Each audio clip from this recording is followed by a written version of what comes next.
Bismillahirrahmanirrahim. Assalamualaikum warahmatullahi wabarakatuh. Baiklah, saya Fitri Rindiani Anwar, kelas GPAI. Di sini saya akan menjelaskan sejarah peradaban kerajaan Islam Mughal di India. Baiklah, langsung saja di sini saya akan menjelaskan peradaban kerajaan Islam Mughal di India. Berdirinya kerajaan Mughal di India. Kerajaan Mughal berdiri seperempat abad sesudah berdirinya kerajaan Safawi. Jadi, di antara tiga kerajaan besar Islam, kerajaan inilah yang paling termuda. Kerajaan Mughal bukanlah kerajaan Islam pertama di anak benua India. Awal kekuasaan Islam di India terjadi pada masa Khalifah Al-Walid dari dinasti Umayyah. Penaklukan wilayah ini dilakukan oleh tentara Bani Umayyah di bawah pimpinan Muhammad ibnu Qasim I. Pada masa Muawiyah I, terjadi perampokan terhadap orang-orang Islam di India. Atas izin Khalifah Al-Walid, ia mengirim Muhammad ibnu Qasim yang saat itu berusia 17 tahun untuk memimpin pasukan yang sangat besar. Dalam waktu 4 tahun, Sind dan Punjab dapat dikuasai dan ditaklukkan oleh Muhammad bin Qasim yang menjadi gubernur yang menjalankan pemerintahan dengan rasa kemanusiaan yang tinggi. Riwayatnya berakhir tragis akibat pertikaian politik. Setelah itu, ada 9 orang gubernur tetap berkuasa di wilayah itu sampai datangnya dinasti Ghazni. Nah, pada tahun 1206 Masehi, berdirilah lagi Kesultanan Delhi yang meliputi dinasti Mamluk, Khalji, Tughlaq, Said, dan Lodi. Dinasti Mamluk didirikan oleh seorang budak yang bernama Al-Tamasi. Al-Tamasi ini berhasil memperluas kekuasaan Islam ke sebelah utara atau sebelah Malawa dan menyelamatkan negerinya dari serangan Mongol. Setelah itu, menunjuk anak perempuannya yang bernama Razia sebagai pengganti dengan alasan semua anak laki-lakinya tidak ada yang mampu memimpin kesultanan tersebut. Dalam sejarah Islam, Sultan Razia adalah perempuan pertama yang berkuasa. Pada tahun 1240 Masehi, terjadilah pemberontakan untuk menolak sultan perempuan yang menjatuhkan Razia oleh Bahram Shah, putra dari Iltutmish. Namun Bahram Shah tidak mampu memimpin pada saat itu. Akhirnya pada tahun 1246 Masehi, pamannya Nasiruddin Mahmud naik tahta. Ia digantikan oleh Balban dengan dukungan para pembesar istana. Jalaluddin Khalji naik tahta pada tahun 1294 Masehi. Nah, setelah itu Alauddin naik tahta berkat dukungan para bangsawan. Pengganti Alauddin Khalji adalah Qutbuddin Mubarak Khalji. 5 bulan kemudian, Ghazi Malik Tughlaq, gubernur dari Depalpur, dapat menguasai Delhi dengan membunuh Khusro.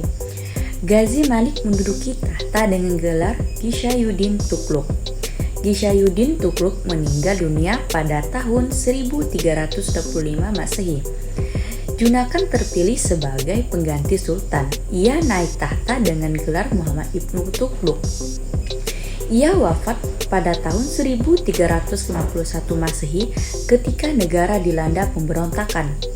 Firuz Shah, sepupunya, naik tahta setelah meredam pemberontakan di Sind dan penyerangan Mongol. Setelah kematian Firuz pada tahun Shah 1388 Masehi, penggantinya tidak ada yang mampu. Nasiruddin Muhammad Tughlaq adalah orang terakhir dalam dinasti Tughlaq. Nah, pada tahun 1414 Masehi, Khizr Khan, utusan timur di Devalpur dan Multan, dapat menguasai politik di Delhi. Khizr Khan merupakan pendiri dari dinasti Sayyid. Ia meninggal dunia pada tahun 1421 Masehi. Kemudian Mubarak Shah naik tahta, namun ia terbunuh pada tahun 1434 Masehi. Keponakan Mubarak, yaitu Muhammad Shah, naik tahta. Muhammad Shah memimpin selama 12 tahun. Ia digantikan oleh anaknya Alauddin Alam Shah. Bahlul Lodi naik tahta pada tahun 1451 Masehi. Ia bertahta selama 38 tahun dan meninggal pada 1389 Masehi. Nizam Khan, putra kedua Bahlul Lodi, naik tahta dengan gelar Sikandar Lodi. Ia meninggal dunia pada tahun 1517 Masehi setelah berhasil memimpin selama 28 tahun lamanya. Akhirnya Ibrahim Lodi naik tahta, tetapi terjadi pemberontakan di Jalal-Khan. Ia banyak memenjarakan bangsawan yang menentang ia. Hal ini memicu lebih banyak pemberontakan. Pada 21 April 1526 Masehi terjadilah pertempuran yang dahsyat di Panipat antara Babur dan Ibrahim Lodi. Pasukan Lodi berjumlah 100.000 kekuatan tentara dengan 1.000 pasukan gajah. Sedangkan tentara Babur hanya berjumlah 25.000 orang. Ibrahim Lodi beserta ribuan tentaranya terbunuh dalam pertempuran itu. Walaupun pasukannya lebih kecil jumlahnya, barangkali karena keperkasaan yang diwarisi leluhurnya serta prajuritnya yang terlatih dan loyal, Babur berhasil tampil sebagai panglima yang memenangkan pertempuran tersebut. Setelah Babur memperoleh kemenangan, ia beserta pasukannya memasuki kota Delhi untuk menegakkan sebuah pemerintahan. Dengan ditegakkannya pemerintahan Babur di kota Delhi, maka berdirilah kerajaan Mughal India pada tahun 1526 Masehi.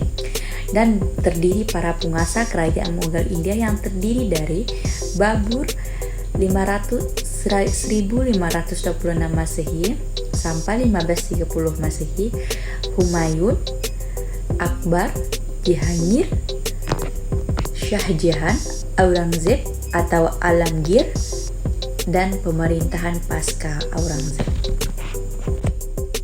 Nah, beralih ke proses kemundurannya kerajaan Mughal India. Setelah 1,5 abad lamanya, dinasti Mughal berada di puncak kejayaannya. Para pelanjut Aurangzeb tidak sanggup mempertahankan kebesaran yang telah dibina oleh sultan-sultan sebelumnya. Pada abad ke-18 Masehi, kerajaan ini memasuki masa-masa kemunduran. Kekuasaan politiknya mulai merosot. Suksesi pemerintahan di tingkat pusat menjadi ajang perebutan. Ajang separatis Hindu di India Tengah, Sikh di belahan utara, dan Islam di bagian timur. Semakin lama semakin mengancam. Sementara itu, para pedagang Inggris yang untuk pertama kali diizinkan oleh Jahangir menanamkan modal di India dengan didukung oleh kekuatan bersenjata semakin kuat untuk menguasai pantai. Pada masa Aurangzeb, pemberontakan terhadap pemerintahan pusat memang sudah muncul tapi dapat diatasi. Pemberontakan itu bermula dari tindakan-tindakan Aurangzeb yang dengan keras menerapkan pemikirannya Puritanismenya. Setelah ia wafat, penerusnya rata-rata lemah dan tidak mampu menghadapi masalah yang ditinggalkan. Sepeninggalan Aurangzeb 1707 Masehi, tahta kerajaan dipegang oleh Muazzam, putra tertua Aurangzeb, yang sebelumnya menjadi penguasa di Kabul.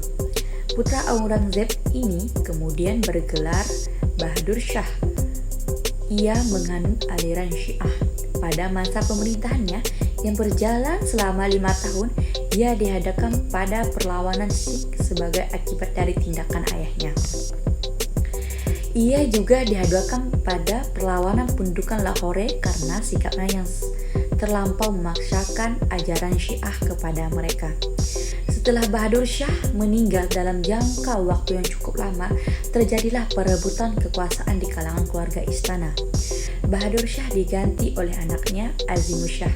Akan tetapi, pemerintahannya ditentang oleh Zulfikar Khan, putra Azad Khan, wazir Aurangzeb.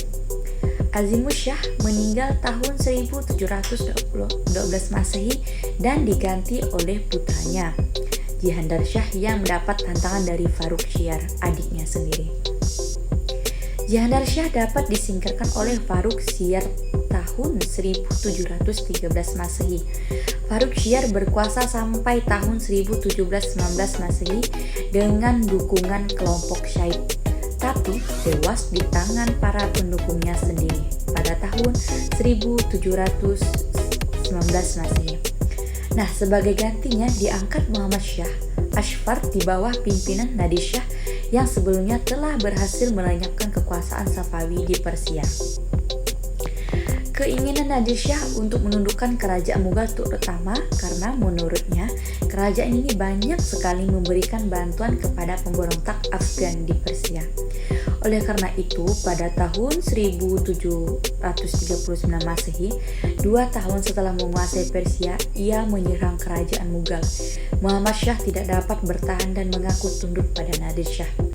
Muhammad Shah kembali berkuasa di Delhi setelah ia bersedia memberi hadiah yang sangat banyak kepada Nadir Shah. Kerajaan Mughal baru dapat melakukan restorasi kembali, terutama setelah jabatan wazir dipegang Pilih Khan yang bergelar Nizam al-Muluk. Karena mendapatkan dukungan dari Marathas, akan tetapi tahun 1732 Nizam al-Muluk meninggalkan Delhi menuju Hyderabad dan menetap lama di sana.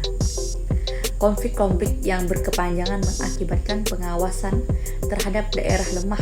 Pemerintahan daerah satu persatu melepaskan loyalitasnya dari pemerintahan pusat, bahkan cenderung memperkuat posisinya pemerintahannya masing-masing. Nah, sekian dari penjelasan saya.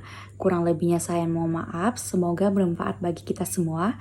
Wassalamualaikum warahmatullahi wabarakatuh.